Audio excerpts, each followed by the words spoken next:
misteriosa constelación que realza los claroscuros de la historia argentina. La familia Lugones conjugó en su destino poesía, pasión, tragedia y política. Cada generación encendió u opacó el astral brillo de su apellido. Leopoldo Lugones, con sus contradicciones y vaivenes ideológicos, alcanzó con su pluma la gloria del gran poeta nacional y terminó legitimando en su prosa al fascismo criollo. Leopoldo Lugones hijo, su sádico heredero, alcanzó la fama como precursor de la tortura sistemática en las cárceles argentinas. Susana Piri Lugones fue escritora, periodista y militante. Amante de la libertad, se rebeló contra los valores establecidos y en esa batalla entregó su vida. En el laberinto de esas coordenadas familiares, Tabita Peralta Lugones desanda el archivo de una historia repleta de silencios, mitos y voces ajenas, para exorcizar el oscuro destino familiar y encontrar su propia voz en el universo Lugones.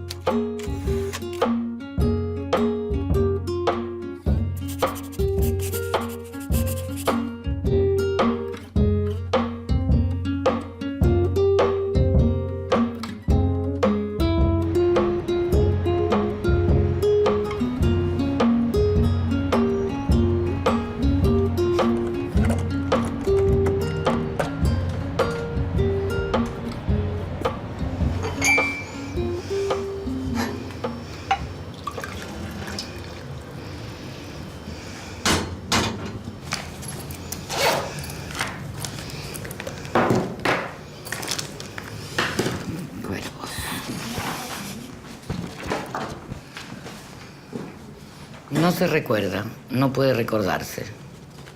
Escribir entonces el pasado, recordar desde atrás, con suavidad, con ternura, con tiempo y una evidencia. Tendrá que hacerlo desde la memoria femenina de la familia.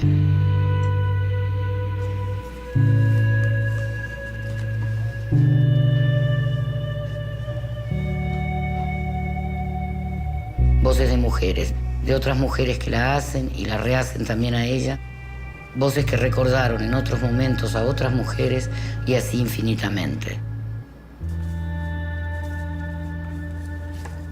Las voces de las mujeres de esta familia recorren más de un siglo silenciosas, despojadas de lo más importante, de sus propias vidas en nombres de.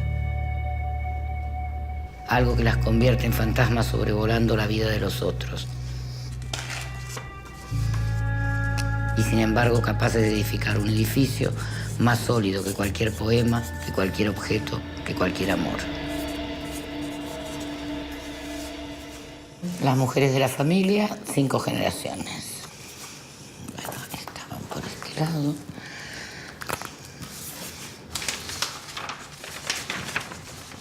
Para mí las mujeres de mi familia tienen una importancia fundamental, a pesar de que los famosos han sido los hombres.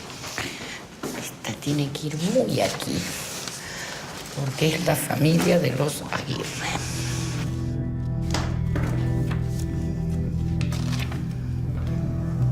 De alguna forma, tanto mi bisabuela como mi abuela, como mi madre, me enseñaron a ser una mujer.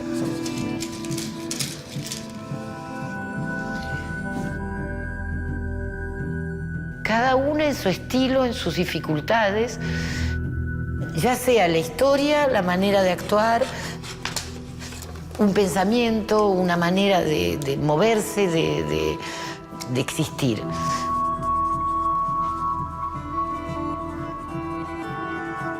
Y me pasaron una historia familiar.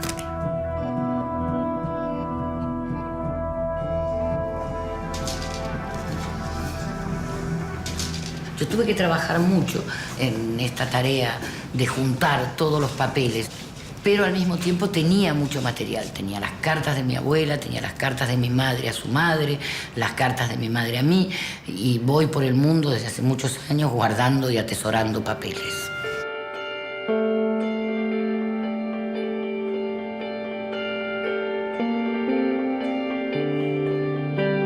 Durante varias generaciones, las mujeres de la familia Lugones han vivido opacadas por la figura de sus maridos. Juana vivió a la sombra del gran poeta nacional, Leopoldo Lugones. Margarita, a la del ilustre compositor Julián Aguirre. Carmela, doblegada por las atrocidades que cometió el torturador Polo Lugones. Sin embargo, estas mujeres marcadas por la opresión, el ocultamiento y la violencia, han mantenido encendida a fuerza de rebeldía la llama de la memoria familiar. De todas ellas, Pirí fue sin duda quien resumió en su figura todo el talento, la desobediencia y también la tragedia.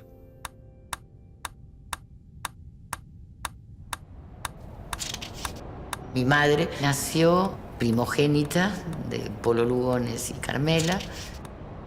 Era una niña bellísima de muy pequeña, pero a los 5 años se contagia una tuberculosis ósea, lo que le deja una renguera muy particular y muy visible. No la escondía, de alguna manera potenciaba, y todo lo que hacía era para mostrar que ella era renga y bellísima. Era un desafío viviente. Toda su vida está marcada por el desafío, por demostrar que ella podía hacerlo todo.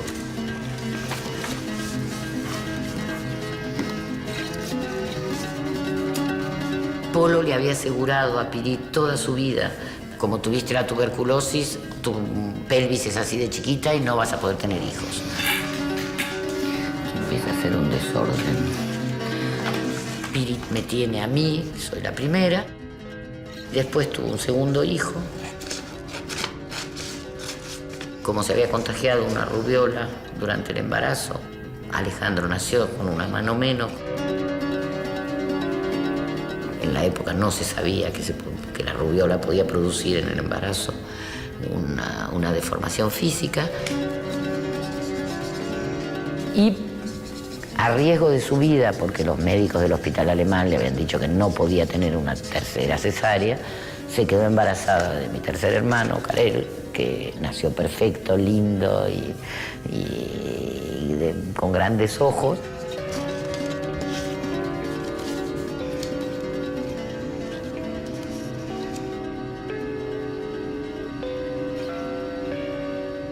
Fueron años muy tranquilos, muy felices, muy normales. Pirí se ocupaba enormemente de nosotros, del colegio, de los cuadernos. Para las fiestas de cumpleaños eran un despliegue enorme. Y de pronto, de un día para el otro,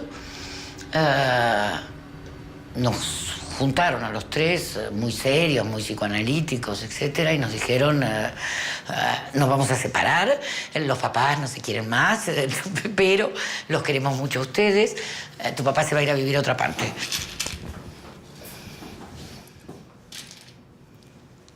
Bueno, mi padre.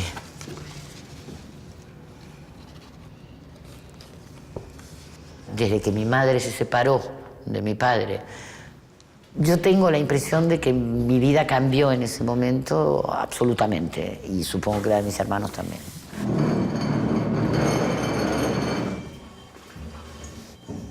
La casa cambió.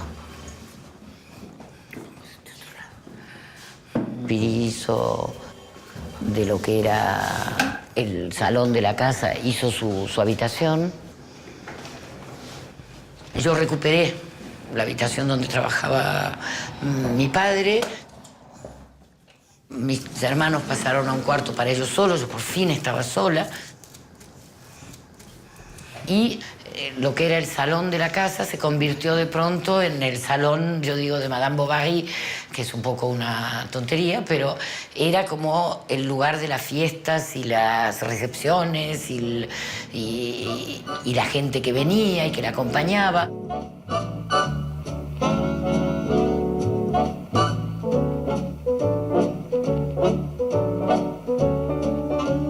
Creo que es una particularidad de las mujeres de la familia, las grandes recepciones. En casa de Margarita se juntaban intelectuales, actores, músicos, siempre, con unas grandes comidas. Tenía un salón comedor gigantesco la casa de Margarita.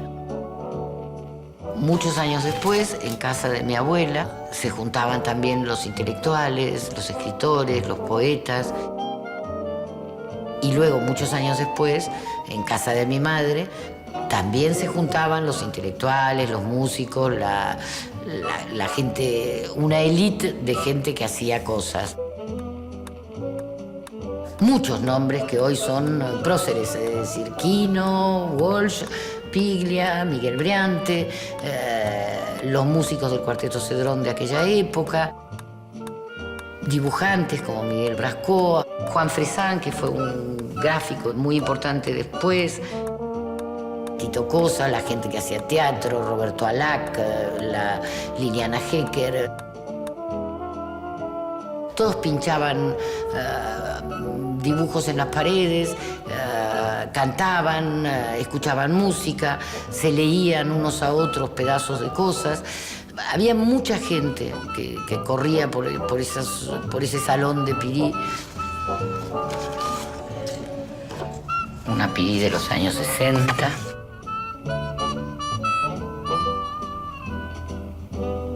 Esta foto está sacada por Jorge García en la calle Sarmiento. Debía ser antes de una fiesta o algo así, porque está toda pintarrajeada, toda preciosa. Ella debía tener 40 y pico. Era muy joven, muy linda y muy escandalosa.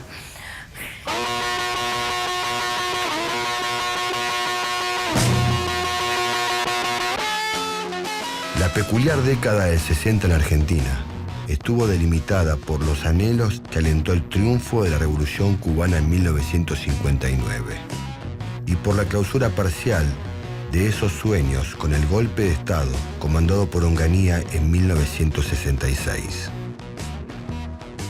Fue, sin embargo, una época de esplendor intelectual en la que la efervescencia cultural y el compromiso político estrecharon sus manos.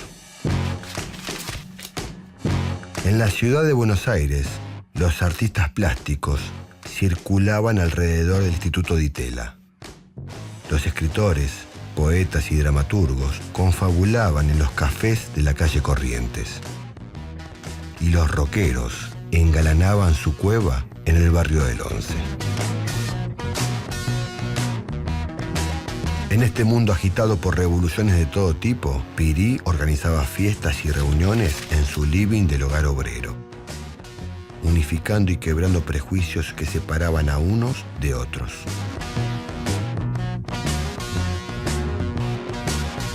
Pero estaba todo muy mezclado, además.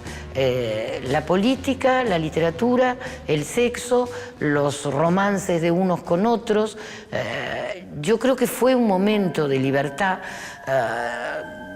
muy particular. El psicoanálisis en grupo es un tratamiento colectivo donde los propios pacientes, guiados por el psicoanalista, discuten, comentan y analizan sus problemas.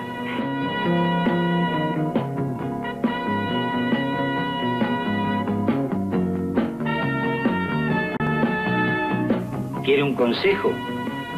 Llévela a un buen psicoanalista. ¿Sesiones de psicoanálisis? No, de sexoanálisis. Eran épocas en las que el psicoanálisis también los ayudaba. Hay que ser libres, hay que hacer lo que quieran, vivan, que después se van a morir. Y era un poco la idea que tenía Pirí de la vida, era ¿por qué no voy a hacer lo que quiero hacer en el momento en que lo quiero hacer? ¿Te dobló un tobillo? No, soy renga. ¡Renga! Ahora déjeme hablar a mí, que tengo algo muy importante que decir. Las reuniones en el hogar obrero eran veladas lúdicas. Cada semana las reglas, los juegos, los vestidos y la comida variaban según el espíritu inquieto de Pirí. En esas tertulias comenzó a germinar lo que tiempo después sería el boom de la literatura latinoamericana. Y se colocó la semilla para el surgimiento del rock argentino. Aunque tal vez la característica más perdurable de esas reuniones haya sido el imparable avance del interés por la política, por el compromiso y finalmente por la revolución. Yo no puedo juzgar hoy esa manera de vivir. Lo que pasa es que fue muy pesadito cuando tú eres una persona de 18 años, de 16, de 15, mis hermanos más chicos, y no tienes las armas para responder a eso desde ningún punto de vista.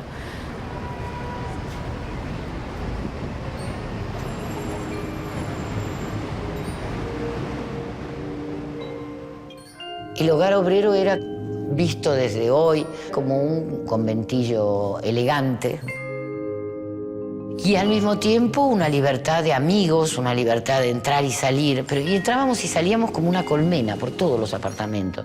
Lo que pasa es que en las otras casas las mamás estaban, entonces no podía llegar a cualquier hora y de a 8, etc. En casa, como no estaba, como vivíamos solos, era una gran libertad. Las veladas y las fiestas, yo las recuerdo de la época de Pirí, no las recuerdo de la época con mi padre. Venía cada uno con su texto, con su manuscrito. No hay que olvidarse que Pirí era una editora importante al mismo tiempo. Y entonces leían entre unos y otros, no, che, qué cuento fantástico, etc. Son sobre todo los últimos 2 años míos. Yo ya era muy libre, entraba y salía de casa con amigos y llegaba a las 10 de la noche, pasaba, saludaba y me iba para mi cuarto porque no tenía ningún interés en saber de qué hablaban ni qué hacían. Mi hermano Alejandro tenía una especie de sistema de información muy particular, que era, por ejemplo, decirle a un cura obrero, sí, pero la religión es una mierda. Y entonces el cura le explicaba que no, que había que entender lo que era el cristianismo en la historia, etc. Llegaba Walsh y entonces les decía, los comunistas son una porquería. Entonces, no, Alejandro, yo te voy a explicar. Y entonces hacía todo un recapitulativo del marxismo o del capital. Tenían mucha paciencia con nosotros y nos trataban mucho como grandes, como seres humanos.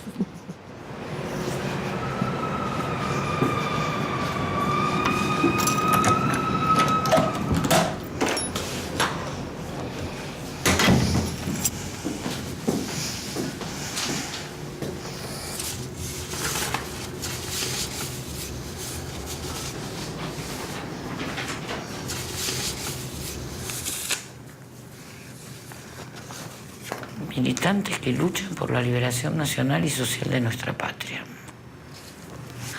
Propuesta popular para la liberación nacional y social. El Movimiento de Liberación Nacional es una organización política con ideología nacionalista, revolucionaria y socialista. Nacionalistas porque nos proponemos construir una nación y queremos que sea de y para todos los argentinos. Revolucionarios porque para lograr esa nación nos proponemos una verdadera transformación de nuestra patria a través de un proceso de lucha organizada y con la participación activa de todo el pueblo. El MLN.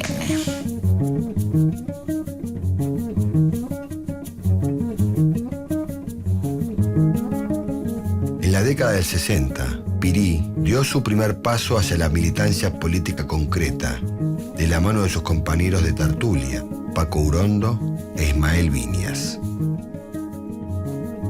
La organización política Malena cobijó entre 1960 y 1969 la compleja discusión acerca de la viabilidad de la toma del poder a través de la violencia revolucionaria. En la década siguiente, la lucha armada pasó a ser parte de la vida cotidiana de muchos jóvenes, militantes e intelectuales. Entre ellos, Rodolfo Walsh y su compañera y amiga Pirí Lugones.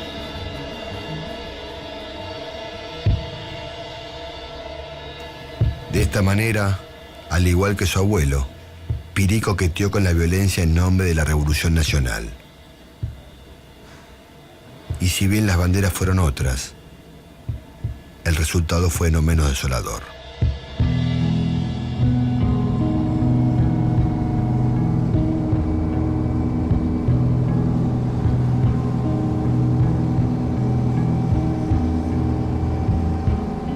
En los años 70, con la escalada de violencia en el delta del Tigre, Walsh y Pirí, ya encuadrados en Montoneros, encontraron un paréntesis en una época asignada por la persecución política y la muerte.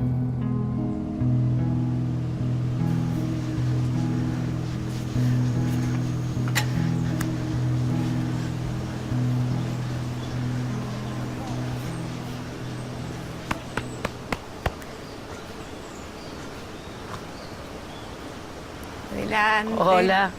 Buen día. Buen día. Bienvenida. Muchas gracias. ¿Y la tenés hace mucho? Desde el año 92. Ah, y antes había otra gente sí, todavía. otra gente, sí.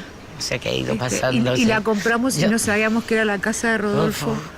Y de pronto y de una pronto avalancha de sí, gente. nos dijeron que les parecía que aquí había vivido un escritor. Entonces dijimos, ¿qué escritor? Rodolfo Walsh. No puede ser.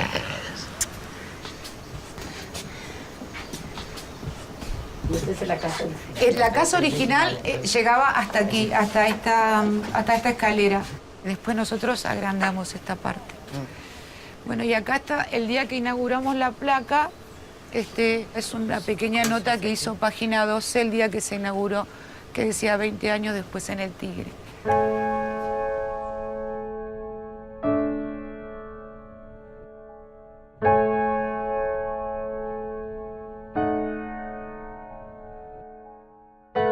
Con la llegada de Rodolfo hay un cambio que fue importante. Yo lo recuerdo en casa con un vaso de whisky de Old Smuggler con hielos. Es decir, bebían mucho, charlaban hasta muy tarde, entraban, salían, iban a un estreno de teatro, volvían a la casa. Se discutía mucho de política, se discutía mucho de literatura.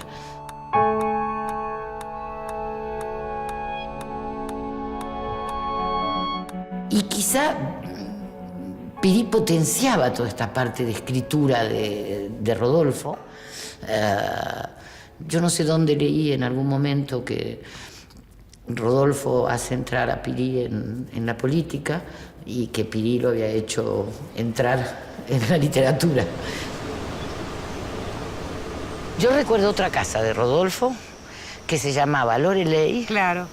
Lo recuerdo a él en la época en que estaba con Pirí, pescando en el muelle Claro. durante horas, que creo que fumaba en pipa, no estoy segura. Y después sacaba unos bagres asquerosos que Pirí metía en una cacerola, hacía una especie de sopa de bagre que era horrorosa, el olor de la cocina, todo, pero bueno.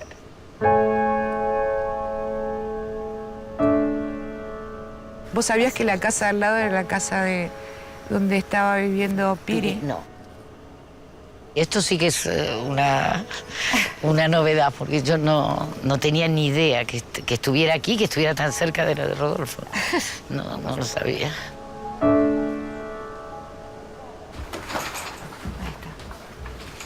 La cocinita, esta era la cocina.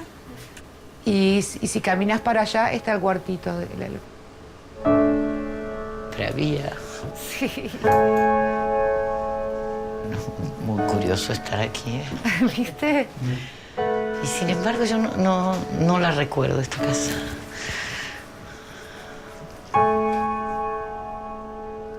Pero bueno, ya no está. Está, ¿eh? Sí, pero bueno. Acá sí. está todo. Sí, ya. Acá no falta nadie. Me imagino además leyendo aquí en el jardín.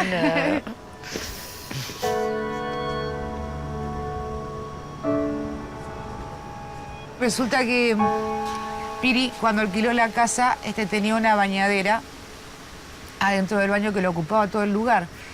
Y resulta que no había agua corriente. Entonces, ¿para qué quería una bañadera en un lugar donde no hay agua corriente? Tenía que llevar los baldes, ¿entendés? Hasta que llenara la bañadera. Entonces decidió sacar la bañadera afuera y la llenó de flores y de plantas.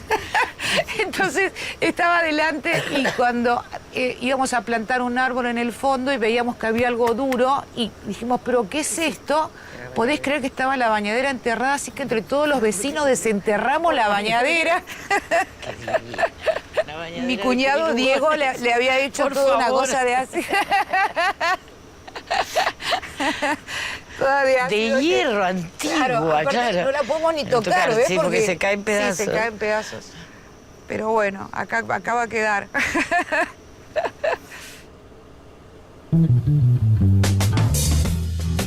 Vete de mí, cuerpo negro, vete ya, oh, vete ya. No te quiero ver más, ni aquí, oh, ni allá. Vete de mí, oh, cuerpo negro, vete ya, vete ya. Oh, no te quiero ver más, ni aquí, oh, ni allá. Vete